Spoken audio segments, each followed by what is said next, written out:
La 5e édition de l'exposition internationale d'importation de la Chine s'est ouverte à Shanghai. Et ce soir, nous sommes à Waitan, au port du Bon de Shanghai, pour accueillir notre invité spécial, Monsieur Pascal Bizard, vice-président de Decathlon en Chine. Bonjour et bienvenue, Monsieur Bizard.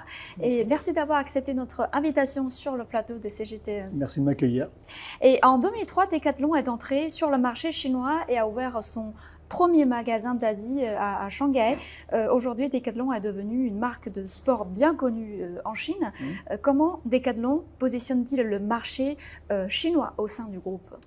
Alors en fait, on connaît la Chine depuis bien plus longtemps que notre date d'année d'ouverture de 2003, puisqu'on a commencé à forger des partenariats industriels pour produire nos produits dès le milieu des années 90.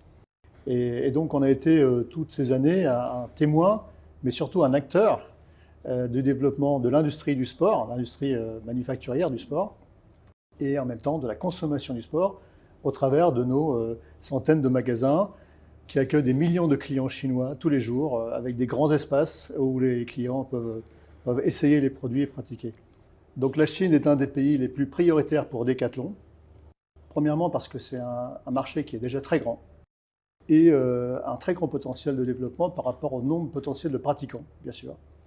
C'est aussi un pays qui a tous les terrains de pratique de tous les sports. Vous avez des montagnes fantastiques, des plaines fantastiques, des plages, vous avez des grandes vallées, vous avez des lacs, vous avez des rivières. Donc tous les sports peuvent se pratiquer en Chine, absolument, toute l'année. Et le dernier point qui est très important, c'est la politique publique qui encourage activement, de plus en plus, ces dernières années, la pratique du sport à l'école, l'éducation du sport. Et donc ça, c'est un élément extrêmement favorable pour la pratique du sport et pour le marché du sport. Alors Decathlon, je pense, a une très très grande valeur ajoutée dans ce contexte, puisque notre métier, c'est de développer des produits et des services pour développer les pratiques du sport. Et donc on le fait au travers de produits. Donc en Chine, on développe des produits qui sont des produits de sport, bien sûr, bien connus, comme le football, comme la course à pied, comme le vélo, comme la montagne, etc. Et donc on fait des produits qui sont bien destinés aux usages, avec une attention particulière au design, à la qualité. De plus en plus maintenant, on en parlera, à l'éco-design. Mais aussi on développe des produits sur des usages un peu moins connus, on va dire, et qui reçoivent un très très bon accueil de la part des Chinois, qui sont très curieux de découvrir ces nouveaux sports. Et donc, je pense qu'on a été un des premiers à promouvoir le stand-up paddle, par exemple. On est aussi très, très impliqué dans le développement du frisbee. Donc ça, c'est des petits sports que les Chinois découvrent avec beaucoup de plaisir. Et la Chine a un très gros avantage aussi pour nous, pour être excellent dans notre opération, c'est qu'on a l'ensemble de la value chain, qu'on appelle. C'est-à-dire qu'on on achète de la matière première, on produit, on stocke, on livre. Et donc, on peut aller construire des schémas un peu différents, avec des produits peut-être adaptés aux Chinois, à la demande chinoise.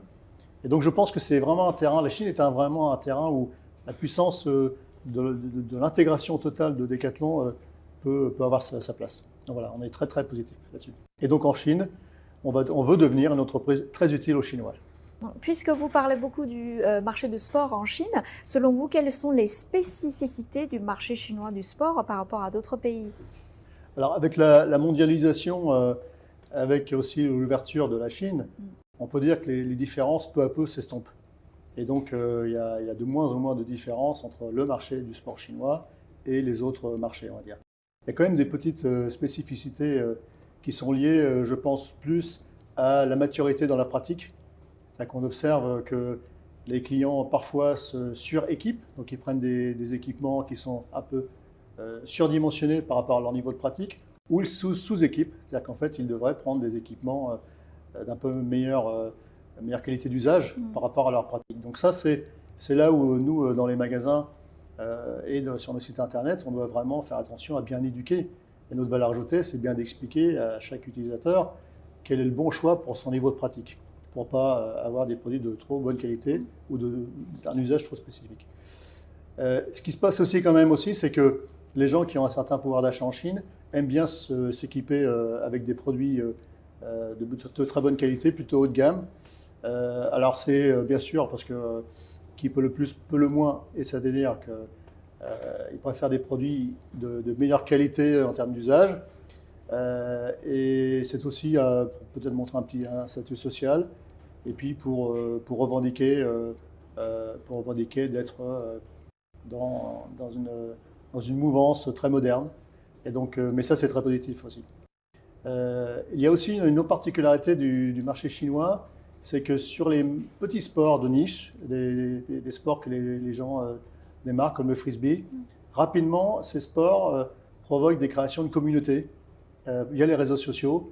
Et en fait, on voit un engouement, et en fait, le sport socialise finalement. Et donc, on voit un engouement via les réseaux sociaux de communautés de frisbeeurs ou de marathoniens. Pour avoir fait plusieurs fois le semi-marathon de Shanghai, c'est extraordinaire de voir le nombre de participants au marathon de Shanghai avec des gens qui viennent en communauté, en groupe, etc. Et puis qui viennent d'abord pour s'amuser et ensuite pour se faire du bien à leur corps.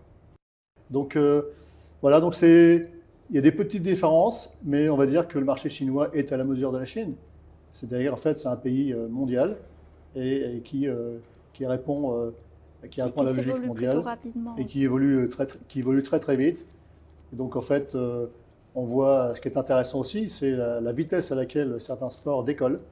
Le glamping, le vélo pour enfants, le ski.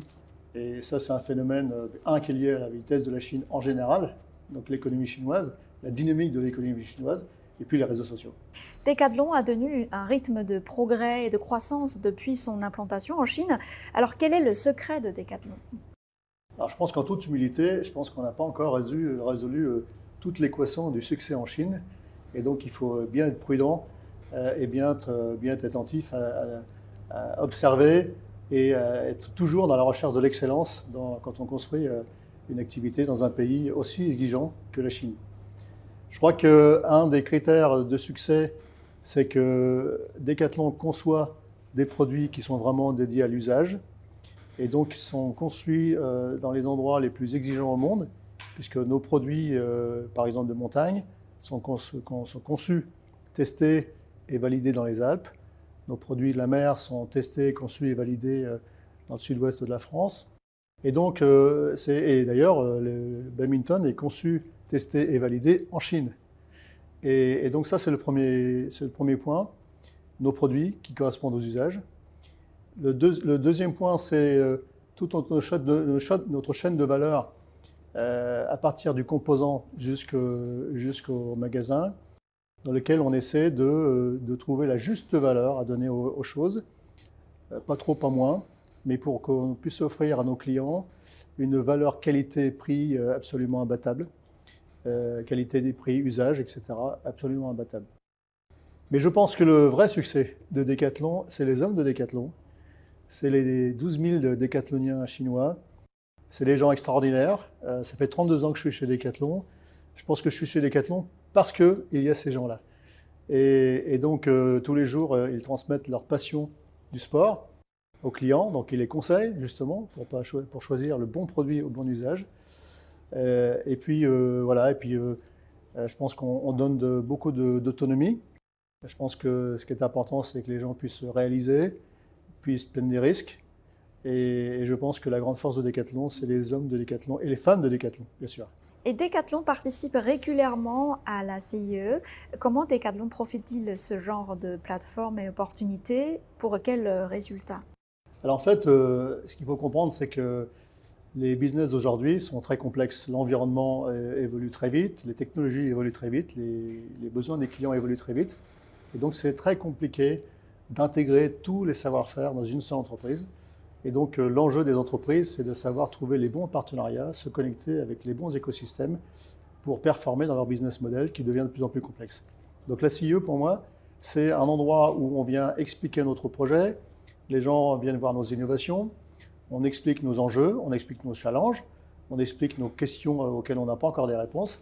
On essaie de connecter avec les gens du gouvernement qui nous rendent visite, avec les gens de la communauté business qui aussi nous rendent visite. Moi-même, quand je vais dans la CIE, je fais tout le tour et je peux trouver des idées qui peuvent s'appliquer à Decathlon qu'on n'aurait jamais imaginé pouvoir appliquer à Decathlon. Et donc voilà, donc je pense que c'est se connecter en réseau. Et donc, quel est le thème du pavillon de Decathlon cette année? Le thème de Decathlon cette année, c'est d'exprimer aux clients chinois, aux partenaires chinois, que Decathlon, c'est une entreprise qui développe le sport et que la nature, c'est le playground du sport. Donc en fait, on doit absolument préserver notre playground, tout le monde, tous ensemble. Et donc le thème, c'est le thème de la sustainabilité. Donc qu'est-ce qu'on dit dans ce thème? On dit que nos produits qui sont responsables de 80% des émissions de Decathlon sont l'objet de toutes nos attentions, à la fois dans la façon dont on les conçoit. Donc on va utiliser des matériaux plus nobles et plus renouvelables. On va louer des produits, on va vendre des produits d'occasion et on va surtout réparer les produits pour avoir des produits qui soient plus durables. Donc le thème de la sustainabilité, c'est un thème qui a été très bien couvert, je trouve, cette année à la CIDZ. Et en tant que marque multisport mondiale, et pourquoi faire du développement durable comme une stratégie? Alors c'est presque un devoir plus qu'une stratégie, j'ai envie de dire. C'est une responsabilité plus qu'une stratégie. C'est comme ça nous on le voit. La sustainability, c'est inscrit dans notre sens, puisque le sens de Decathlon, c'est Be good to people and their planet. Et donc c'est inscrit dans notre sens. Donc si on veut pouvoir fièrement dire que Decathlon est utile au monde pour ça, il faut qu'on fasse quelque chose. Et donc voilà pourquoi on se sent la responsabilité de devoir de le faire et on veut embarquer avec nous, j'ai envie de dire, toute la communauté institutionnelle, les gens qui font les lois et nos business partners. Comment évaluez-vous l'importance que le marché chinois a attachée aux produits écologiques en Chine? Donc je pense que de plus en plus, les jeunes sont informés. Mais c'est vraiment notre responsabilité à nous qui concevons et vendons des produits d'expliquer les valeurs que nous y mettons pour éclairer les choix des consommateurs. Donc je pense que tout le monde doit faire sa part des choses. J'ai beaucoup discuté avec nos partenaires du gouvernement, de la CUI, sur le fait d'intégrer l'environnement dans l'éducation pour éclairer vis-à-vis des jeunes Chinois la problématique qui est à traiter, qui est importante et urgente. Et donc à nous de le faire. Donc pour l'instant, les produits éco-design représentent à peu près 18% de nos ventes, mais venant de 9%. Donc on a fait des bons progrès. Et on remercie tous les clients qui ont choisi des produits éco-design parce que grâce à eux, on va faire un pas vers un monde un peu meilleur. Et en tout cas, le développement durable est une tendance incontournable dans le monde entier. Ouais. Et comment voyez-vous les perspectives du développement du marché chinois du sport? Je pense que tous les Chinois ont droit à l'accès au sport le plus facile possible. Donc nous, on va faire notre métier à faire des produits les plus accessibles possibles, de meilleure qualité et avec un super usage. Nos partenaires gouvernementaux et politiques doivent faire l'effort de rendre les parcs et les belles prairies chinoises ouvertes à la pratique du sport. Je pense que les gens ont de plus en plus conscience que le sport apporte beaucoup de bien-être. Il participe à développer la santé et je pense la confiance en soi. Et donc je pense que dans la Chine que j'observe aujourd'hui, je pense que les Chinois vont massivement s'engager dans une vie un peu moins sophistiquée, plus proche de la nature et plus équilibrée. Et je pense avec les beaux produits français, avec un développement rapide de sport en Chine, on peut être confiant quant au potentiel de coopération sur le marché de sport entre les deux pays. Merci encore pour avoir accepté notre invitation sur le plateau et nous souhaitons également beaucoup de succès à Decathlon en Chine. C'est moi qui vous remercie. Merci.